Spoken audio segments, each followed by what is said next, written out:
जय हिंद स्टूडेंट्स। आज मैं लखनऊ में आप लोगों को एक ऐसी शख्सियत से मिलवाता हूं जो रिटायर्ड कर्नल है। हमारे साथ में सर डॉक्टर अरुण कुमार जी। तो आज हम लोग जानते हैं कि मेडिकल, हमारा जो एसएसबी के बाद जो मेडिकल होता है वो किस तरह से होता है। तो सर आप जरा बताइए एसएसबी के बाद।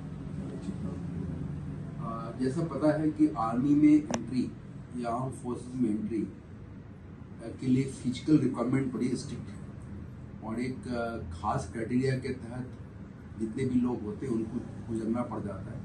और जब वो इन टेस्ट के बाद या एग्जामिनेशन के बाद जब फिट पाए जाते हैं तभी उनको कहा जाता है कि आप आर्मी के लिए या एयरफोर्स के लिए या नेवी के लिए फिट हैं। तो जो पहली जो क्राइटेरिया होती है, जो खास तौर से सभी को पता होता है, क्योंकि ये रिक्रूटमेंट के पहले उसमें लिखा होता है जगह बोर्ड में कि आपकी हाइट कितनी कम हो, हाइट कितना होना चाहिए, उससे कम ना हो, वेट कितनी हो, ये सारी बातें उसमें डिस्प्ले की जाती हैं। उसके बाद जब ये चीज़ों को जब क्राइटेरिया जब फुलफिल कर लेते हैं तो फिर डॉक्टर्स की बारी आती है। जब डॉक्टर बहुत बारीकी से उनके हर अंग की जाँच करते हैं ताकि उनको एक अच्छे सोल्जर बनने में कोई तकलीफ ना हो। उसमें खास तौर से जब देखा जाता है कि जब हाइट वेट वाले क्राइटेरिया पूरे हो जाते हैं तब हर अंग की सर से पांव तक की जांच होती है और उसमें एक सेट क्राइटेरिया के तहत कि कितनी क्या होनी चाहिए उसके तहत हम लोग काम करते हैं। तो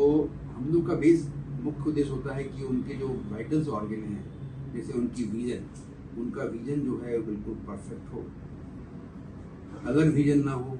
कलर विजन बहुत बड़ी बात होती है, इसमें कलर विजन की वजह से लोग मतलब नहीं हो पाते रिपोर्ट में। उसके बाद विजन के अलावा और कलर विजन के अलावा जो एक खास तौर से देखा जाता है वो है उनकी डेफनेस, मतलब कान की जांच। तो कान का जांच बहुत अच्छी तरीके से की जाती है ताकि इसमें कोई डेफनेस ना हो, कोई कान के पर्दे में कोई छेद ना हो, परफोरेशन ना हो। आँखों में भी बहुत तरह से देखी जाती है कि आँखों के सामने वाली जो हिस्सा होती है कॉर्निया, उसमें कोई स्कार ना हो। बहुत से ऐसे बच्चे होते हैं जो उनकी ऑपरेशन हो रखी होती है पहले आँखों की, और वो दिखता है कि उनके आँखों की पहले ऑपरेशन हो रखी है और उसका जो है स्कार है। आँखों की मूवमेंट बहुत इम्पॉर्टेंट है, आँखों में कोई कंपन ना हो। इन चीज़ों को देखने के बाद फिर हम लोग उनके जो हाथ पाँव जितने होते हैं उनमें कोई एंगुलेशन ना हो, कोई जो उनके हाथ पैर जो है वो बिल्कुल सीधे हों, दोनों घुटने न सटते हों, उनमें पेस कैवस ना हो, मतलब पैर का जो नीचे वाला हिस्सा होता है तलवा, उसमें ज़्यादा गड्ढा ना हो या बहुत फ्लैट ना हो, उसकी भी एक क्राइटेरिया होती है। जब आप चलें तो आपके दोनों घुटने टच न करें, ये सारी बातें होती हैं। उसके बाद कुछ ऐसे हो जाती है कि हम लोग नॉर्मल जो फिजिकल एग्जामिनेशन करते हैं, जैसे उनकी लीवर स्प्लीन की जाँच होती है, उनका लंग की ऑस्कल्टेशन होती है, हार्ट में खासकर ध्यान दी जाती है कि हार्ट में कोई मरमर ना हो, कोई एबनॉर्मल साउंड ना हो, ये चीज़ें देखी जाती हैं। अच्छा सर, एक चीज़ और मैं आपसे जानना चाहूँगा कि बच्चों को कोई मैसेज आप देना चाहेंगे। जैसे बच्चे एमबीए की तैयारी करते हैं, एफकेट की तैयारी करते हैं, सीडीएस की तैयारी करते हैं, तो उनका एक सपना होता है कि हमें ऑफिसर बनना है, तो उनकी पढ़ाई के लिए कोई आप मैसेज बच्चों को देना चाहें? ऑफिसर्स कैटेगरी की जो बात, जहाँ तक रिक्रूटमेंट की बात है, पता ही है वो एनडीए के माध्यम से या ओटीए के माध्यम से होता है। जहाँ तक मेरी अपनी नॉलेज है कि जो एग्जामिनेशन होते हैं वो बहुत बेसिक्स होते हैं, बहुत ज़्यादा डिफिकल्ट नहीं होता। अगर आपने क्लास 12 में अच्छी बेसिक पढ़ाई करी है और थोड़ा सा फाइन ट्यूनिंग किया है फॉर दिस एनडीए के लिए या ओटीए के लिए, तो ये बहुत आसान होता है। जहाँ तक मेरी अपनी बॉडी में बहुत बच्चों को जानता हूँ जो फैमिली में हैं, जो थोड़ी सी उन्होंने मेहनत करी है और जो है उनका एनडीए में हो गया।